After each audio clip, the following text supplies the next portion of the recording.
அஸ்ஸலாமு அலைக்கும் ஃப்ரெண்ட்ஸ், வணக்கம். Welcome to Rahmi's kitchen.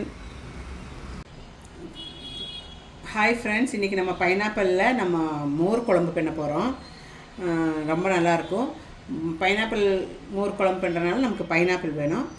Pineapple வாங்கிட்டு வந்திருக்கோம். இப்போ இது க்ளீன் பண்ணி கட் பண்ணி அறுத்து எடுத்துக்கலாம். பைனாப்பிள் கட் பண்ணி வச்சுருக்கிறேன். நான் ஹாஃப் பைனாப்பிள் தான் எடுத்துருக்கிறேன். கட் பண்ணி வச்சுருக்கிறேன். அது நம்ம போட்டுக்கலாம். சட்டியில் நீளமாக கட் பண்ணி வச்சுருக்கிறது. உங்களுக்கு தேவையான அவ்வளோ பைனாப்பிள் போட்டுக்குங்க.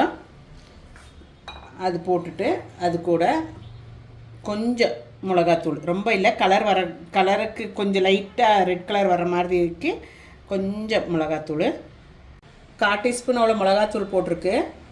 1/4 டீஸ்பூன் அவ்வளோ மஞ்சத்தூள் போட்டுக்குங்க. ஒரு 3 பச்சை மிளகு கீரி வச்சுருக்கிறேன், அது போட்டுக்கோங்க.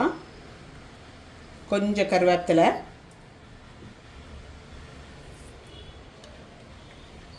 தேவையான அளவு உப்பு போட்டு இது நம்ம வேவிக்க வச்சுக்கணும். கொஞ்சமாக தண்ணி ஊற்றணும். இந்த பைனாப்பிள் முங்குற கீழே வரைக்கும் கொஞ்சம் தண்ணி ஊற்றிக்கிட்டு போதும். தண்ணி ஊற்றிக்கிட்டு நம்ம இது வேவிக்கிறதுக்கு வச்சுக்கலாம். கொஞ்சம் கூட ஊற்றிக்கலாம். இது நம்ம மூடி வச்சு வேவிச்சுக்கலாம். ஒரு 5 மினிட்ஸ் வேகட்டும். அதுக்கு பிறகு பைனாப்பிள் வச்சு வேவிங்க. பைனாப்பிள் வேகிறதுக்குள்ளே நம்ம ஒரு கப்பு தேங்காய் எடுத்துகிட்டு நல்லா நைஸாக அரைக்கணும். அது கூட கொஞ்சம் நல்ல ஜீரகம் போட்டுக்கணும். கியூமன் சீட்ஸு போட்டு நல்லா அரைச்சி எடுத்துக்கலாம். நல்லா ஃபைனாக அரைக்கணும். பார்க்கலாம். நம்மளோட பைனாப்பிள் வெந்துருச்சு பாருங்க. நல்லா வெந்துருச்சு பைனாப்பிள். பார்த்தீங்களா? பைனாப்பிள் வெந்தாச்சு. இப்போ நம்ம தேங்காய் அரைச்சி வச்சுருக்கிறது ஊற்றிக்கலாம். இதில்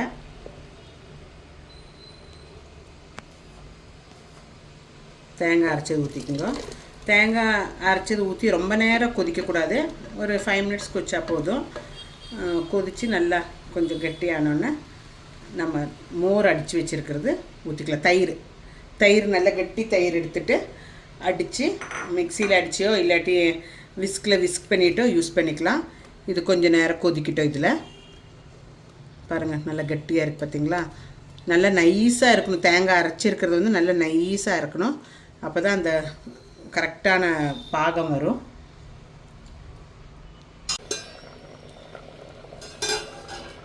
தேங்காய் போட்டு நல்லா கொதிச்சிருச்சு பாருங்கள் ஃப்ரெண்ட்ஸ். கொதிச்சிருச்சு. நம்ம இப்போது கேஸ் ஆஃப் பண்ணிவிட்டு மோர் ஊற்றிக்கலாம். தயிர் அடித்து வச்சுருக்கிறது ஊற்றிக்கலாம். ஏன்னா சூடோடு ஊற்றினா தயிர் இதாக பிரிந்துடும். ஸோ இதை ஆஃப் பண்ணிவிட்டு நம்ம தயிர் ஊற்றிக்கலாம். இதில்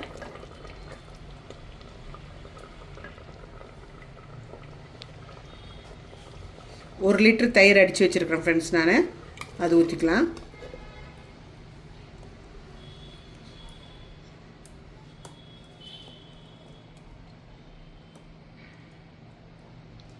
எல்லாம் நல்லா ஊற்றிக்கோங்க. அன்னட்டு இலக்கிக்கோங்க ஃப்ரெண்ட்ஸ். பார்க்குறக்கு அழகாக இருக்குது. உப்பு கொஞ்சம் பார்த்துக்கலாம் எப்படி இருக்குதுன்னு. அப்புறம் தாளிச்சிக்கலாம்.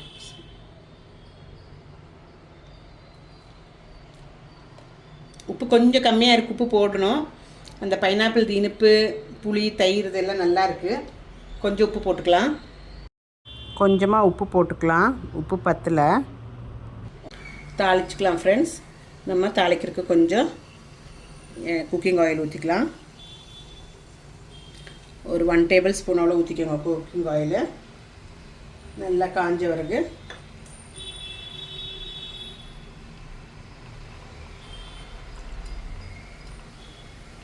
நல்லா காயிட்டோம்.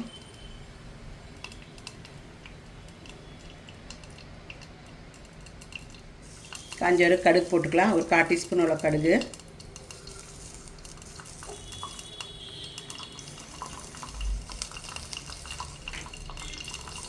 1/4 டீஸ்பூன் அவ்வளோ ஜீரகம்,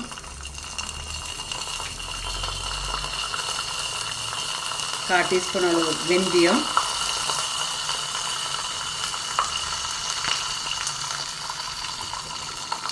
கருவேப்பிலை, இது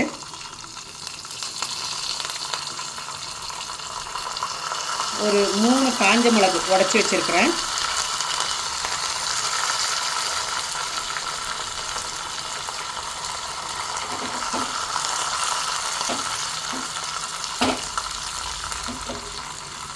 நல்ல முருகல் ஆக்குங்க.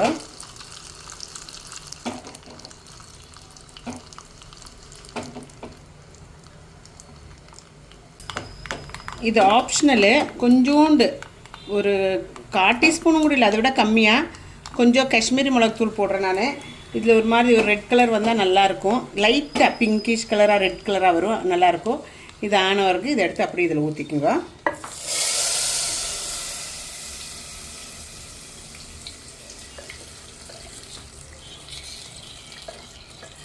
பாருங்கள் ஃப்ரெண்ட்ஸ், எவ்வளோ எம்மியாக இருக்குது, பார்க்குறக்கு சூப்பராக இருக்குல்ல. நீங்களும் வீட்டில் ட்ரை பண்ணோம். எம்மியான கறி இது. இது 2 நாளெல்லாம் வச்சு சாப்பிட்லாம், ஒன்றும் தொந்தரவு இல்லை. எடுத்து வச்சு சாப்பிட்லாம். சாயந்தரமாக சூட் பண்ணால் போதும். இது ஆற தான் டேஸ்ட்டு ஜாஸ்தி. டேஸ்ட் எப்படி இருக்குதுன்னு பார்க்கலாம், எல்லாம் சரியாக இருக்குதான்னு பார்க்கலாம்.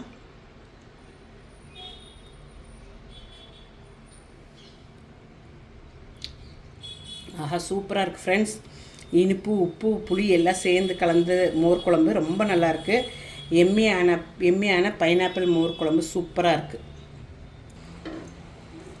உங்களுக்கு லைக் ஆச்சுன்னா சப்ஸ்கிரைப் பண்ணி சேனலை லைக் பண்ணி ஷேர் பண்ணி கமெண்ட் பண்ணுங்கள். ரஹ்மீஸ் கிச்சனை மீண்டும் அனதர் ரெசிபியுடன் உங்களை சந்திக்கிறேன். தேங்க்யூ, டேக் கேர், பாய்.